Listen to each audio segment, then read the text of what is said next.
Hola, muy buenas tardes, Yuri, muchas gracias. Me gustaría si me puedes confirmar si se escucha bien. Fuerte y claro, se te escucha bien y se te Sí, ve tu diapositiva. perfecto. Bueno, estamos acá desde Santiago de Chile, Raúl Neire y yo. Estamos con algunos problemas climáticos, con las lluvias inusuales en, en el centro y sur de Chile. Así que esperemos que no nos juegue una mala pasada ni la electricidad, ni tampoco el tema de las telecomunicaciones. ¿Bien? Bueno, agradecer primero que todo a los organizadores de invitarnos, ¿cierto?, a exponer y plantear todo lo que son los desafíos y complejidades que tiene la gestión del riesgo legal y cumplimiento en el sector financiero, que ya hace muchos años lo viene afrontando, pero hoy día varias industrias a nivel latinoamericano se han visto afectadas o impactadas en términos de su gestión de riesgo, que es la industria fintech. ¿Bien? El caso chileno, además, hace poco tiene una publicación de la ley fintech que justamente le hace exigencias a este tipo de industrias respecto a la gestión de riesgo y de compliance. Bueno, voy a pasar a la siguiente lámina. Raúl Neira, que es abogado, somos socios ambos de Corporate Compliance and Risk. Raúl es abogado y vasta experiencia en el ámbito penal y el compliance. Yo soy ingeniero civil industrial con experiencia en gerencia de riesgo y compliance, por lo tanto tenemos este mix respecto de la gestión de riesgo operacional y su vinculación con el compliance. También soy oficial de cumplimiento en la industria financiera. Nosotros como consultora somos miembros, bueno, además de Risk que estamos participando, ¿cierto?, en esta ponencia, somos miembros de la World Compliance Association y FinTech Chile. Nosotros como consultora, gran parte de nuestro nicho de clientes son las FinTech, justamente, que es una industria, en el fondo es como un banco pequeño, digamos, que también tiene este tipo de regulaciones y que por su forma, su estructura en general, tienen el gran desafío de eh, administrar y gestionar el riesgo operacional junto con el compliance, pero en estructuras que son un poco más pequeñas y ese ha sido nuestro desafío también como consultora. Lo que vamos a abordar en esta ponencia es, bueno, primero un repaso de lo que es el riesgo legal, cómo se vincula, ¿cierto?, con el riesgo operacional, cuáles son las fuentes del riesgo legal, los tipos de riesgo legal, sus objetivos, situaciones clave y oportunidades que hay en la gestión del riesgo legal con el riesgo operacional. Yuri mencionaba en su ponencia anterior esta integración y eficiencia desde un esquema quizás más antiguo en que las áreas de compliance o las áreas de gestión de fraude eran independientes. Hoy día hay un trabajo, hay una metodología que está integrada y que se busca esas eficiencias también en el ámbito del compliance. Importante, vamos a mencionar también casos en Chile del riesgo legal y cómo la incorporación de delitos económicos ha afectado transversalmente a muchas industrias respecto de la responsabilidad penal que tiene la persona jurídica.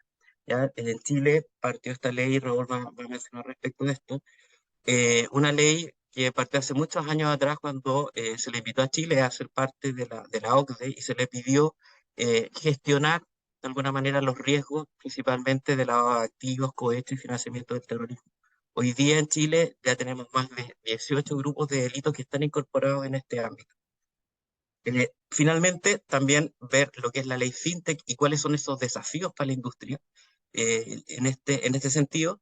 Y un caso bien reciente que hemos tenido en Chile, que es el caso de las fundaciones, que ha afectado principalmente a todas estas personas jurídicas que son las fundaciones por su falta de control en términos de la gestión de riesgo, principalmente del compliance. Y a propósito de lo que tú mencionabas, Yuri, en tu ponencia anterior respecto de la gestión de fraude, es la importancia de desarrollar una cultura de integridad dentro de las organizaciones, y eso ha sido uno de los grandes problemas que ha ocurrido con este caso Fundaciones, que nos ha dado un ejemplo en Chile y de alguna manera se remeció toda la industria, tanto el mundo privado como público. Bien. Y sobre todo, cuando tú mencionabas, Yuri, en tu presentación anterior respecto de las tipologías de riesgo de fraude, aparece la corrupción como la primera categoría, ¿cierto? Según esta fuente AXE que tú mencionabas. Bien, ¿qué es lo que es, en definitiva, el riesgo de fraude? Es el el riesgo de cumplimiento, riesgo legal, según el Comité de Supervisión Bancaria de Basilea, lo define como la posibilidad de ser sancionado, multado u obligado a pagar daños punitivos como resultado de acciones supervisoras o de acuerdo a acuerdos privados entre las partes. Eh, En definitiva, la gestión de riesgos legales clave en el sector es muy regulado, ¿ya? Y por eso nuestra presentación apunta principalmente al sector bancario, pero cada vez vemos otras industrias que también están siendo reguladas, como la industria fintech. Son muchas empresas pequeñas que además requieren este tipo eh, de controles, ¿cierto? Y estas regulaciones y estas leyes normativas del regulador o leyes que son transversales a de distintas empresas hacen que transversalmente exista este riesgo y que deba ser gestionado por todas las industrias y no solamente los sectores que habitualmente eran supervisados. ¿Bien? Eh, ¿Cuál es la vinculación del riesgo legal respecto del riesgo operacional? Vemos que efectivamente afecta a los procesos internos, tal como dice la definición del riesgo operacional. Corresponde al riesgo de falla en las operaciones derivadas de la falta de adecuación o errores en los procesos internos, del personal, de los sistemas, de los controles internos o a causa de acontecimientos externos. Aquí vemos que el riesgo de fraude en general se materializa en todos estos ámbitos, es decir, si un proceso no establece los controles adecuado de nuevas normativas, de cumplimiento legal, bueno, estamos viendo en el ámbito de los procesos. Eh, en el ámbito de las personas, incumplimiento respecto a, no sé, desvinculaciones que están mal hechas, por ejemplo, multas, tutelas laborales, etcétera. Lo vemos por el ámbito de las personas.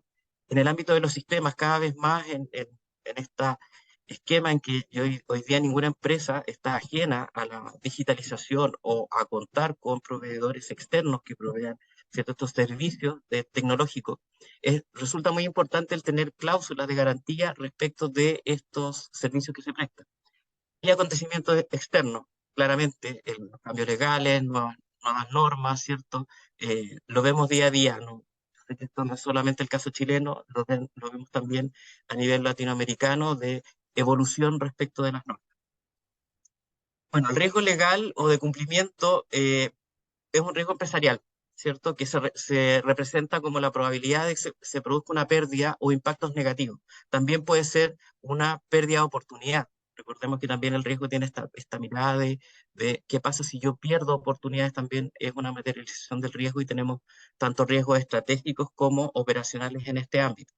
Podemos también tener una vinculación directa, que es un incumplimiento de imperfecciones en la legislación. Por ejemplo, eh, contratos que están mal hechos, sanciones, temas tributarios o de manera indirecta. Por ejemplo, por cambios en la regulación. En Chile, bueno, la ley de etiquetado ya desde algún tiempo ha sido un impacto bien grande en la industria productiva.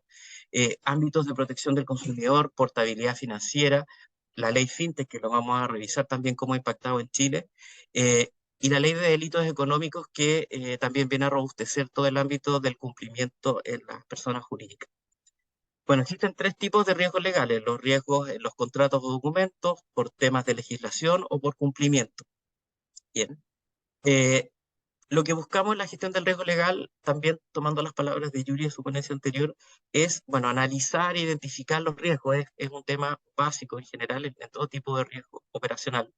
Estimar las pérdidas potenciales, aquí el registro de eventos de pérdida resulta muy importante.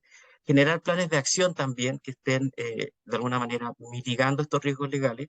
Soporte documental, vemos la importancia de las políticas, manuales, procedimientos, y que sean de alguna manera documentos vivos y no eh, manuales que queden ahí, que se escribieron una vez y nadie más lo revisa, no se ven actualizaciones, no se hace capacitaciones.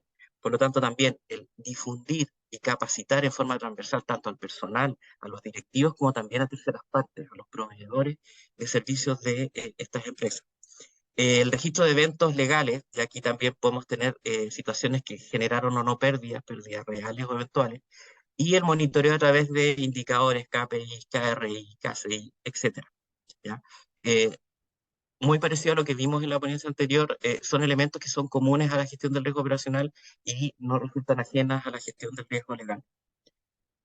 Algunas situaciones que identificamos como oportunidades es la integración del área legal y la gestión de riesgo, ya no que no existan estas islas donde por un lado, por ejemplo, se veía un grupo de abogados solamente el riesgo de cumplimiento del compliance, existe un área de riesgo operacional, existe otra área que tiene que ver con continuidad de negocio, un área distinta de seguridad de la información y otra aislada también, que pueda haber temas, por ejemplo, de fraude. La integración, el tener metodologías y criterios comunes, nos permite, de alguna manera, tener una mejor gestión del riesgo operacional.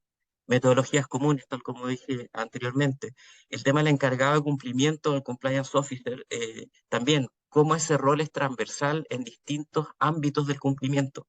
En Chile esto nace principalmente por lo que es llamado la unidad de análisis financiero que ve temas de lavado de activos, pero también hay rol que va a mencionar Raúl en sus siguientes láminas respecto de un encargado de cumplimiento que dice esta ley de responsabilidad penal de la persona jurídica.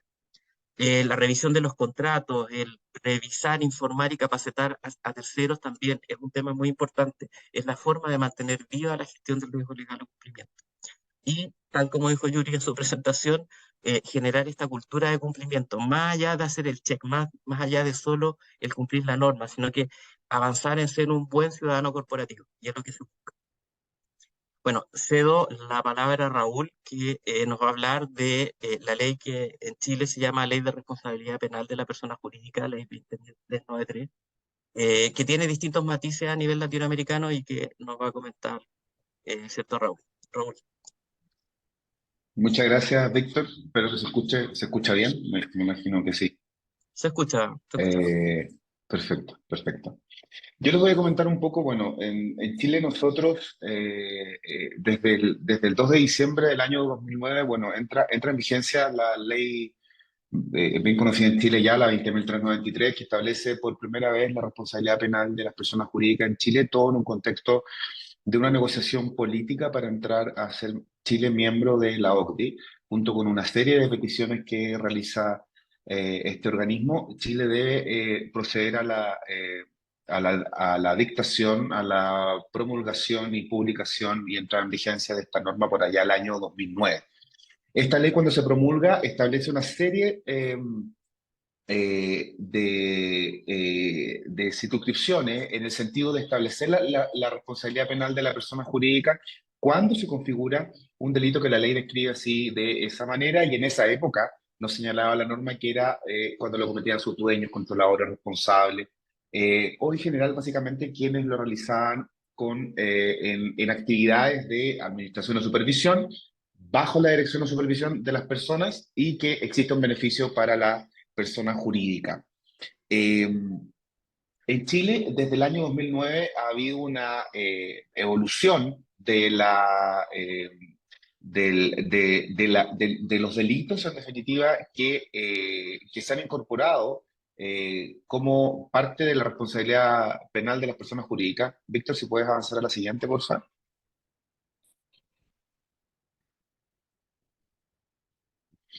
Y aquí vemos un resumen bastante conciso de básicamente los delitos. Ahí vemos, esto parte el 2009 con el lavado de activos, financiamiento del terrorismo, cohecho, y luego comienza a avanzar a otros delitos que decían relación principalmente con la receptación, negociación incompatible, corrupción entre particulares, apropiación indebida, los delitos que aparecen ahí, para finalmente ya comenzar de alguna manera a, a engrosar la cantidad de delitos y la complejidad de delitos que podían ser responsables las personas jurídicas.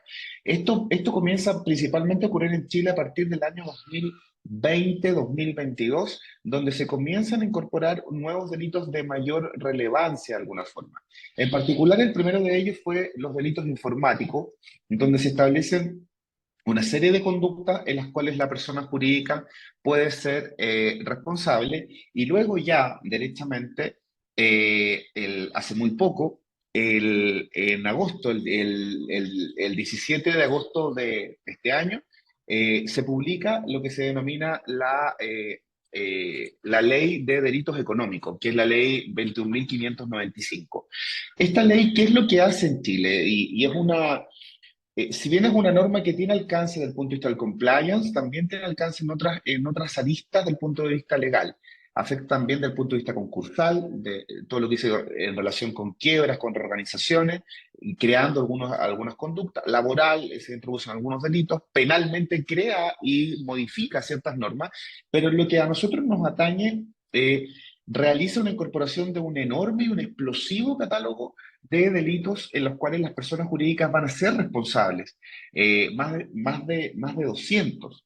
Y dentro de esos delitos, nos vamos a encontrar también que la norma establece nuevos sujetos activos que comprometen a la persona jurídica. Al comienzo de básicamente esta norma, veíamos que solo decía relación con ciertas personas que tenían ciertas posiciones directivas en la compañía y que definitivamente pudieran generarle un provecho a la empresa. Hoy día se amplía esa norma y básicamente hoy día lo que hace la ley 21.595 básicamente establece que cualquier persona, incluso que alguna que se relacione con un tercero, también va a poder hacer responsable a la persona jurídica. Se amplía enormemente y de alguna forma quizás peligrosamente la responsabilidad de la persona jurídica.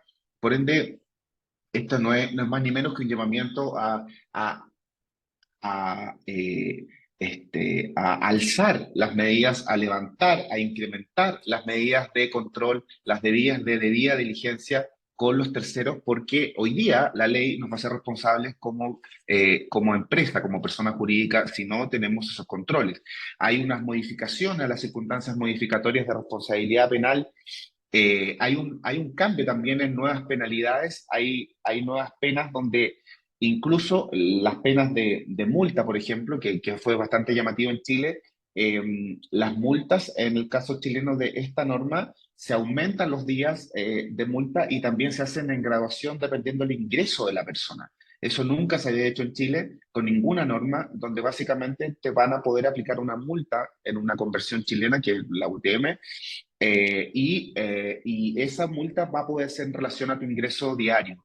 Eso es algo bastante novedoso que en Chile no existía. Otro elemento muy relevante es que se elimina la certificación de los modelos de prevención y eso lo elimina básicamente y lo reemplaza de alguna forma por la evaluación periódica que deben hacer terceros independientes constantemente. Es decir, la ley ahora nos dice, no quiero simplemente un papel que diga que usted está certificado, sino que necesito que usted haga evaluaciones periódicas. Es decir, necesito una debida diligencia, un compliance real. Eh, por otro lado, en lo que dice relación con el encargado de la prevención del delito, hay una sustitución del encargado de prevención de delito, donde básicamente se puede asignar a uno o más sujetos responsables de aplicación de controles dentro de la empresa. Esto es muy relevante porque es que el año 2009, cuando se crea la norma, me recuerdo eh, eh, haberlo conversado con otras personas que se dedicaban en el ámbito del compliance en Chile muy, muy, muy tímidamente, y la verdad que no estaba claro si en la ley 20.393 se permitía la posibilidad de externalizar la función de un encargado de cumplimiento en el ámbito del compliance. Y eso era muy tímido, no había muchas decisiones. En general, las empresas optaron por nombrar encargados de cumplimiento internos, pero la verdad que con el devenir de los años y con modificaciones que se han hecho, la mirada está para allá. La mirada está para el punto de vista de externalizar los encargados de cumplimiento, los dota de cierta autonomía, los dota de alguna forma de poder entregar un servicio externo y mucho más, ¿cómo llamarlo? No supeditado al control del organismo de autoridad. Por ende, esta norma lo que hace es confirmar esa tendencia que ha ido ocurriendo en Chile con los encargados de cumplimiento. Existen varias empresas que se dedican a la externalización de ese servicio. De hecho, nosotros prestamos a varias compañías la externización de los oficiales de cumplimiento, y la verdad que para empresas pequeñas, justamente con lo que vamos a hablar a continuación, que son las fintech, esto hace mucho sentido porque son empresas pequeñas donde pretenden tener costos mínimos con la maximización de recursos, y la verdad que externalizar este servicio hace mucho, mucho sentido.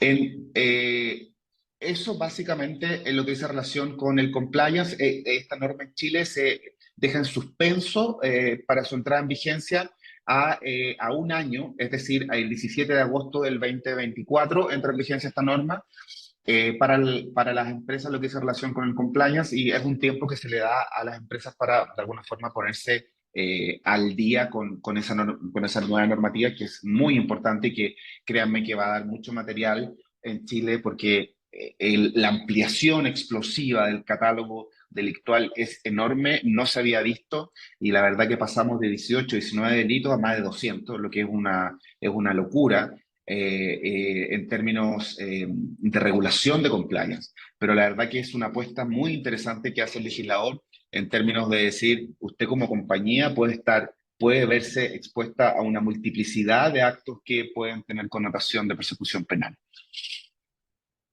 En lo que dice relación con la ley FinTech, que les adelantaba Víctor, el 4 de enero del año 2023, de este mismo año, comienza a regir la ley 21.521, que es la denominada ley FinTech en Chile. Esta ley en Chile lo que hace básicamente, más allá del contenido de la norma, la apuesta básicamente en Chile es tratar de lograr que Chile se transforme en un polo de vanguardia regional como centro tecnológico de finanzas tecnológicas. Esa es la apuesta con esta regulación de la ley FinTech, un poco lo que viene atrás de la regulación. Eh, se cree que con esta normativa van a aumentar exponencialmente las iniciativas privadas en lo que dice relación con materias fintech. Una de las finalidades también que tiene esta norma es justamente evitar, a través de la regulación, evitar cualquier tipo de plataformas fraudulentas que quieran hacerse de dineros o información o datos de personas. Y una de las cosas más revolucionarias que trae esta norma es lo que se denomina las finanzas abiertas. Lo que en palabras simples es básicamente que los datos de las personas, de todos los que estamos aquí, porque todos somos clientes de la banca financiera, los datos pasan a ser, la información pasa a ser de la persona, pero a la vez también de las personas que nosotros autorizamos.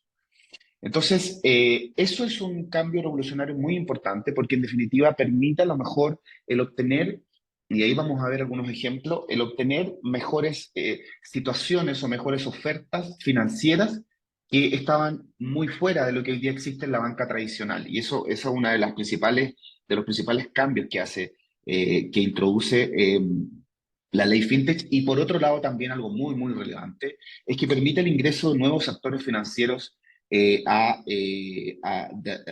nuevas entidades. O sea, es decir, solo saca de la esfera solo a la banca, que en un momento la banca, el fenómeno que es muy notorio, es que la banca en un momento fue muy reticente con las fintech. Hubieron muchas peleas legales con las fintech, y hoy día no les quedó otra que sumarse al mundo fintech, y no solo sumarse al mundo fintech, sino que hacer colaboraciones con mundo fintech, hacer alianzas, comprar fintech y meterse en el mundo fintech, porque se dieron cuenta que había un pedazo de, comillas, la torta, que podían no ganarse si no se subían a ese carro. Esta norma básicamente lo que contempla es un marco regulatorio para ciertos sectores eh, financieros, donde básicamente se dice relación con plataformas de financiamiento colectivo o crowdfunding y servicios relacionados, sistemas alternativos de transacción. Las entidades que utilizan plataformas de transacción pasan a estar reguladas por la CMF. Se crea también, bueno, esto es lo que les comentaba hace un momento de este sistema de finanzas abiertas, Por otro lado, otro tema relevante es que se regula a los proveedores de servicios de iniciación de pagos, aquellos que no utilizan tarjetas para realizar pagos, lo que en definitiva también desde el punto de vista financiero se cree que reduce alrededor de un 50% los costos en las transacciones, lo que es monstruoso desde el punto de vista de lo que se puede llegar a eso.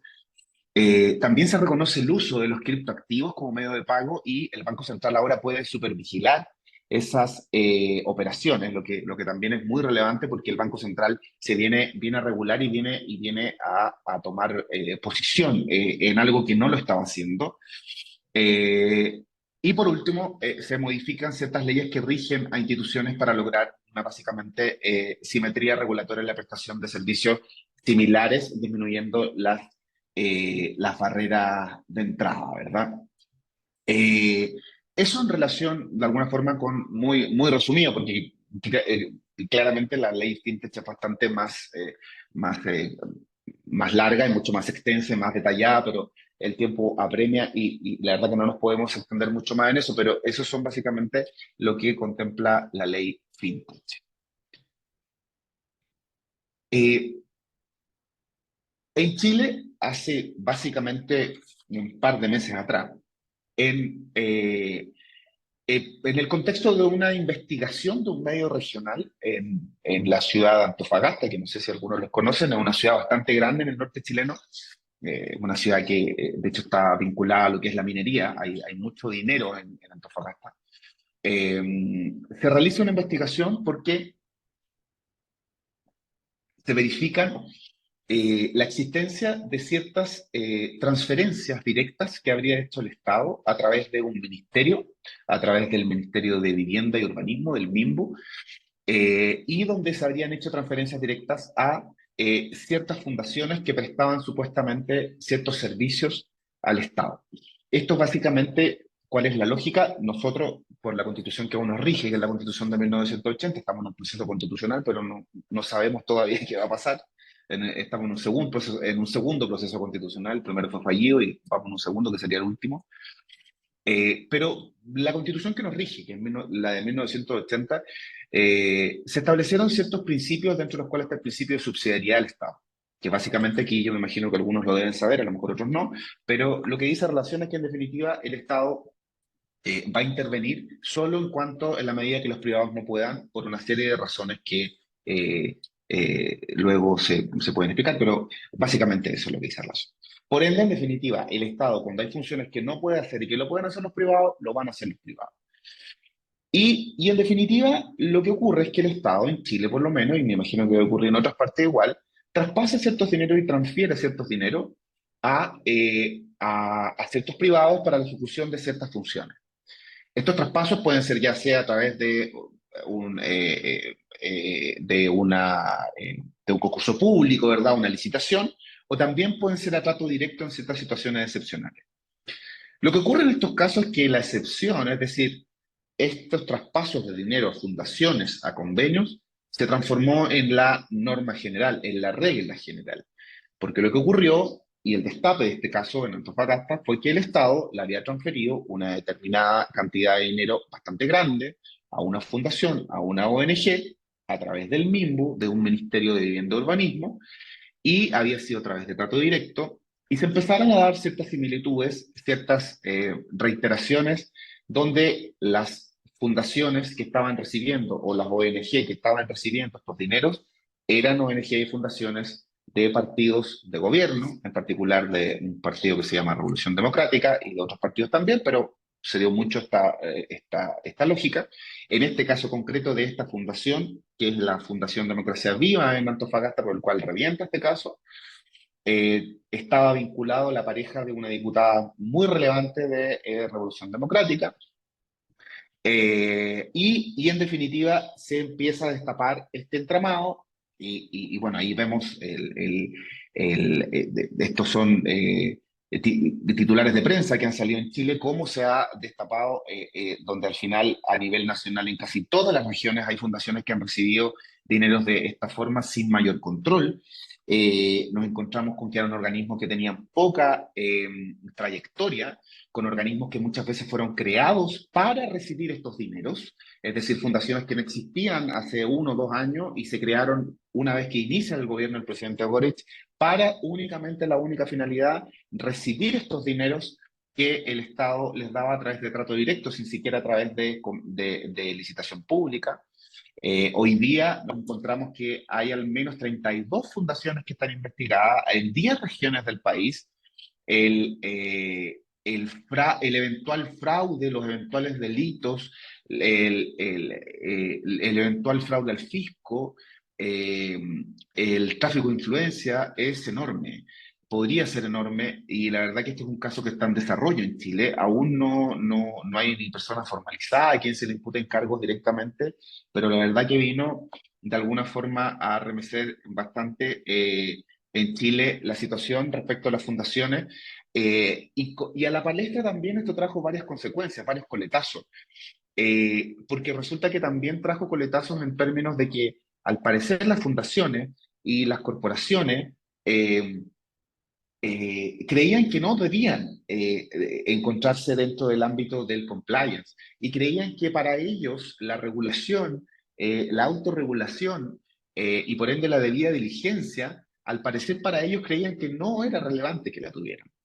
Y a través de esto, básicamente lo que empezó a saltar claramente fue, es que parece que ustedes también tienen que estar regulados. Es que parece que ustedes no están fuera de la norma, sino que ustedes a lo mejor quizás requieren mayor regulación y a lo mejor requieren tener modelos de cumplimiento mucho más robustos, requieren tener una debida diligencia mucho más robusta, porque al parecer, y digo al parecer porque no hay formalizados ni sentencias ni nada al respecto, al parecer, el Estado no hizo la debida diligencia. Hay casos dramáticos donde, en definitiva, en algunas regiones se le solicitaba a ciertas fundaciones, se le entregaban dineros para la supuesta ejecución eh, de ciertos trabajos, donde el Estado le entregaba estas transferencias directas, pero también al Estado le decía quién debía contratar esa fundación. Entonces, la verdad que es un remesón bastante fuerte, porque en Chile en general, y eso me imagino que pasa también a nivel latinoamericano, según lo que sabemos, estamos muy lejos de lo que ocurre en Europa, donde la exigencia del compliance ya no es solo a los organismos privados, sino que también son a todo tipo de organismos, y llámese organismo al punto de vista también, del punto de vista de lo que es el derecho público, y los organismos públicos. En el caso de Chile, por ejemplo, las municipalidades, o los organismos que dependen del Estado. Y la verdad que eso, bueno, de hecho eso generó que haya mucho interés por parte de estas corporaciones, eh, que al parecer ellos sentían que no se veían tocados por el compliance, pero la verdad que es algo que, bueno, todos aquí sabemos, los que estamos, el compliance a Sudamérica llegó para quedarse de alguna forma, y la verdad que lo único que va a ser nuestra visión es engrosar y complejizar aún más la regulación que van a tener las compañías, y ahí evidentemente las personas que estén vinculadas al ámbito del compliance vamos a tener bastante participación, creemos nosotros, y bastante trabajo en términos de poder enrielar el camino del compliance, tanto el mundo del punto de vista privado y público. Víctor.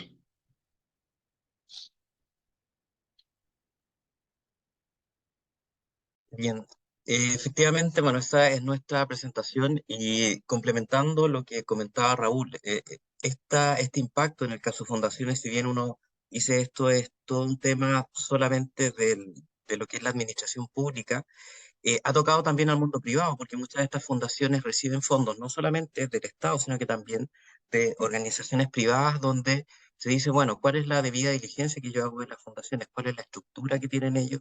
¿Cuál es el nivel de control que tienen?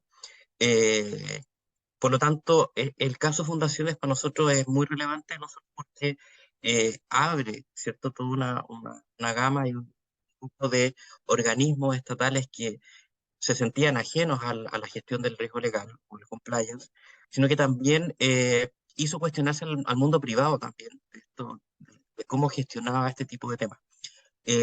Bueno, y comentando también respecto de la ley FinTech, que en Chile es una ley recientemente promulgada, eh, viene a aparecer todo este aprendizaje que ha tenido la banca históricamente respecto a la gestión del riesgo operacional en general, y que se viene este desafío tan importante que es cómo una empresa que es pequeña, una startup, en el mundo financiero, genera esta gestión del riesgo, cómo lo hace. Ya no es simple, porque en general ellos tienen estructuras un poco más livianas, pero al momento de ser parte de un ecosistema, tanto el regulador les va a exigir ciertos niveles de cumplimiento, pero también sus partners, o sea, los mismos bancos, los medios de pago, etcétera. Bien, por lo tanto, vemos ahí un gran desafío que ya lo estamos viendo en Chile, sabemos que en el resto de Latinoamérica también, un desafío bien importante en el ámbito de la gestión del riesgo operacional y amplía, obviamente, nuestros horizontes de empresas que gestionan este tipo de riesgo. Yuri, no sé si tú puedes ahí acompañarnos si es que hay alguna pregunta en el chat o algo. Sí, claro que sí. Mira, una de las preguntas principales que se suele hacer con respecto al tema de la gestión de todo el tema del legal fintech es, por ejemplo, las responsabilidades que hay con respecto a una empresa fintech. Por ejemplo, te cuento una realidad que ha pasado aquí en Perú. Una empresa fintech se activa, se crea un servicio de delivery, un banco hace una asociación de joint venture con esta empresa, saca una tarjeta de crédito para hacer operaciones virtuales, operaciones digitales, solamente en el canal de ese consumo con ese comercio, y de repente la empresa se declara que acaba o sea, el banco dice, ¿sabes qué? Ya no va a seguir la relación con esta empresa y los clientes que, bueno, tienen una tarjeta de crédito, ahora pasan con cambios en las condiciones de la tarjeta de crédito, pasan a otra institución, pasan a la institución financiera que fue la que se vio afectada por esta situación. De cara al riesgo legal que se puede dar yo como institución financiera, que haga una asociación con una fintech y que esta fintech puede, por condiciones del mercado, no alcanzar sus objetivos y quebrar o salir del mercado, ¿cómo está la exposición del riesgo de yo como entidad bancaria hacer operaciones, un joint venture con una fintech que de repente puede inclusive hasta quebrar a mitad del camino y que deja exposición con los clientes? Los clientes afectados pueden tomar acciones, en este caso, contra el banco, quien está comprando la cartera de los créditos, porque, por ejemplo, ahí y se generó un problema porque han habido ya dos instituciones fintech que han sido disueltas porque la relación comercial se acabó y los bancos se han tirado para atrás diciendo, bueno, eso no es mi problema. Yo tengo una asociación y no tengo ninguna responsabilidad con ellos. ¿Cómo es este tema legal, por ejemplo, con las fintech y cómo se maneja, por ejemplo, desde la realidad de Chile? ¿Cómo están manejando este tipo de situaciones? Bueno, Raúl, quizás tú puedes complementar posteriormente. Efectivamente, esto lo estamos viendo y como parte de nuestros clientes son justamente empresas que son fintech. Y la ley, dado que en Chile es bien reciente, yo creo que era de los últimos países que sacó algún tipo de regulación, uno de los primeros, ¿cierto? Fue México, y yo creo que el resto de los países también hemos aprendido un poco de esa realidad. En particular, los bancos, o por lo menos los bancos con que nos ha tocado trabajar, donde se hace esta relación, ¿cierto? Comercial, hacen toda una serie de verificación respecto de la fintech, la realidad que hemos visto. O sea, hoy en particular con un cliente tuve una reunión con un banco muy grande donde efectivamente están haciendo esta alianza, y las exigencias respecto del compliance que tiene que tener esta fintech es bastante grande. Por eso también los bancos que se están relacionando, por lo menos acá en Chile, están haciendo una serie de revisiones o con un límite, un poco, casi un esquema de prueba de concepto para ver si efectivamente hay de alguna manera un espacio comercial de desarrollo que es atractivo, pero a la vez ahí es el banco y es el regulador en Chile que es bien estricto, a quien le va a exigir de mayor manera va a ser al banco más que a la fintech. Las fintech recién están entrando a ser reguladas por la CMF.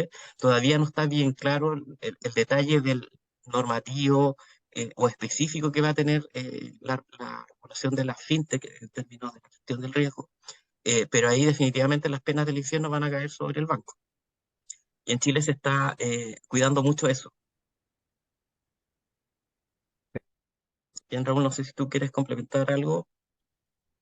Sí, efectivamente, claro, y más encima, un poco para complejizar un poco más el tema, yo por eso les decía, como que entre la pandemia y después de la pandemia hubo, por lo menos en Chile, una explosión legislativa muy grande, porque luego en el 2022 se modificó la ley de protección de datos personales en Chile.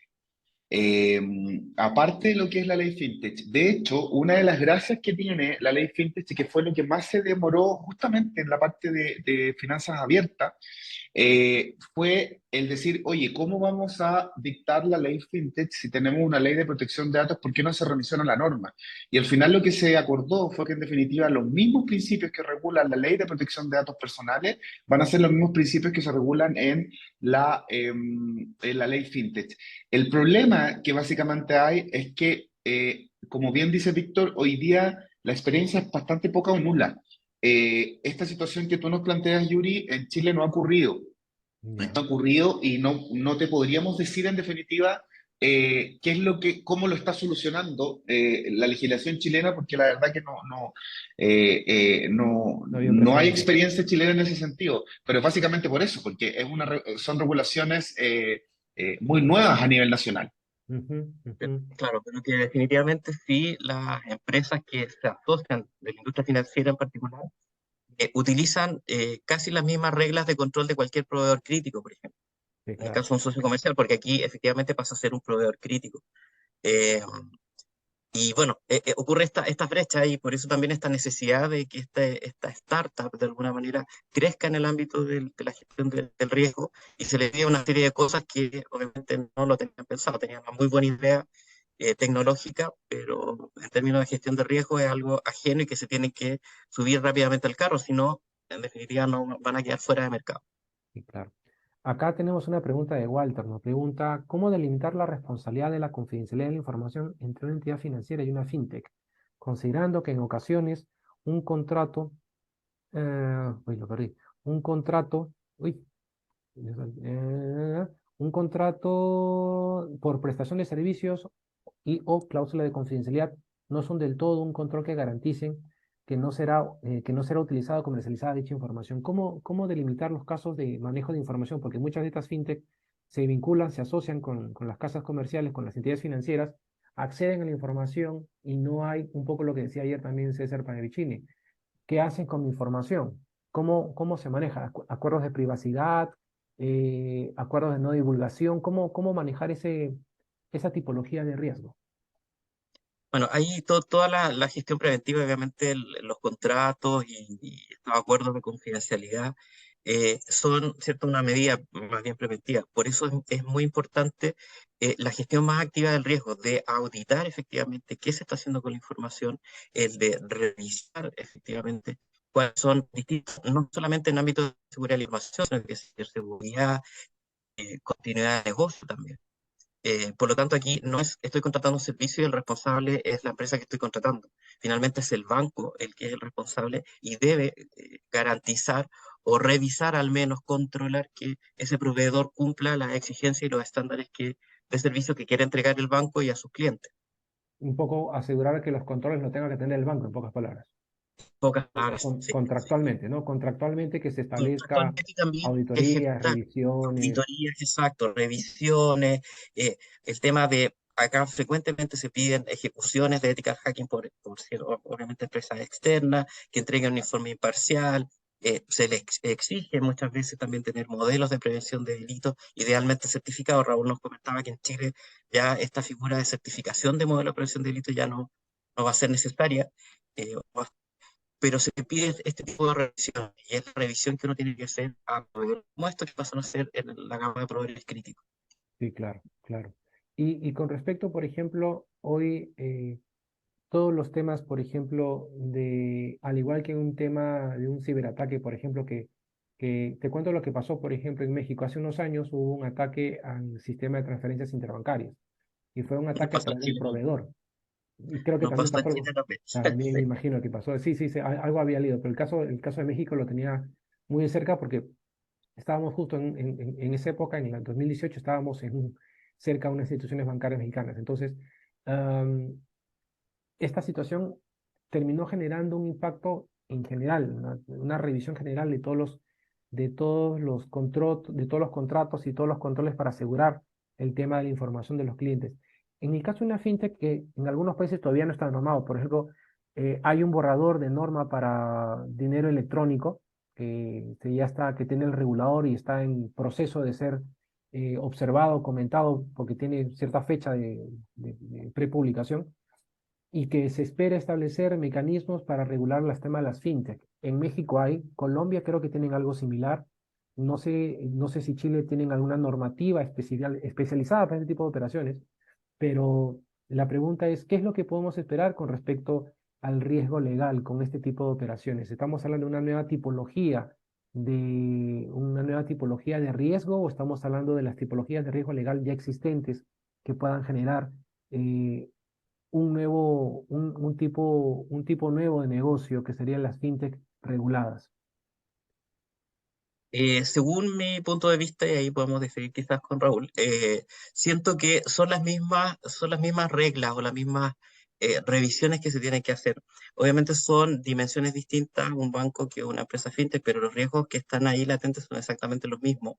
Eh, no siento que sea una categoría distinta de riesgo. Yo creo que los riesgos en general que están expuestos a la fintech son los mismos riesgos que tiene un banco, con la diferencia que el nivel de control quizás, si nos Mm. vamos a la matriz de riesgo, vamos a tener matrices que son distintas, que vamos a tener quizás muchos controles quizás pocos preventivos o muy concentrados en los preventivos y pocos en los reactivos, no sé. Aquí la matriz de riesgo y cuando comparamos un mismo esquema de matriz de riesgo, tenemos tolerancia al riesgo, obviamente que van a ser distintos. eh, Vemos el mismo mapa en definitiva, pero con niveles de riesgo probablemente un poco más altos de la fintech, que es lo que tienen que gestionar. Estructurado de Porque al una final, forma distinta en dimensión y en evaluación, pero en las y tipologías similares. siento que es la misma. Raúl, no sé si Ok. estás de acuerdo con esa opinión y también creo que es parte del debate también de este seminario y sería interesante también escuchar la opinión de otros. Sí, sí, y también hay un poco la lógica del legislador y fue lo que venía ocurriendo durante mucho tiempo, que a fin de cuentas muchos actores dudaban respecto de una industria que no era regulada, que eran las fintech. Entonces decían, oiga, aquí no hay, esta es una industria que no está regulada, que no hay un órgano regulador que lo supervigile. Y la lógica del legislador fue, para ciertas actividades comerciales que yo considero que son de mayor riesgo, usted va a estar regulada por la CMF. Pero otras actividades que yo creo que no son tan relevantes o de mayor riesgo no va a estar regulada por la CMF. Yo creo que esto también, en todo caso, creo que es una noticia en desarrollo. Esto claramente va a ocurrir como ocurre con toda la normativa en Chile. En Chile somos especialistas en generar normas, bueno, ocurre en todo el mundo, pero en Chile al parecer ocurre más, empiezan a ocurrir casos y partimos de la casuística. Por ende, no me extrañaría que en un año, 2 años más, estemos creando o se esté ampliando el catálogo de las fintechs que estén reguladas por la CMF y que estén bajo el control o que tengan que reportar a la CMF, porque resulta que ahora pasó tal caso que en definitiva van a tener que hacerlo. Entonces, lo más probable es que eso es lo que va a ocurrir desde el punto de vista práctico, netamente, porque por lo menos la lógica del legislador en Chile fue esa. Ciertas actividades que yo considero mucho más riesgosas o que requieran un control de la CMF van a estar controladas por la CMF, pero las otras no. Y eso en definitiva también dejó, comillas, un poco contentos a las fintechs, porque habían fintechs que por el tamaño que tenían, por los ingresos que tenían, ustedes saben que los deltas de ingreso de dinero de las fintechs es muy pequeño, por ende, si le ponían exigencias mayores, lo que iban a hacer era ponerle un peso muy grande que lo más probable no iban a ser capaces de lograrlo. Y entonces, en definitiva, yo creo que también es un poco lo que se logró negociar desde el punto de vista de decir, esto es lo que por el momento creemos que hay que regular y lo restante vamos viendo, creo yo.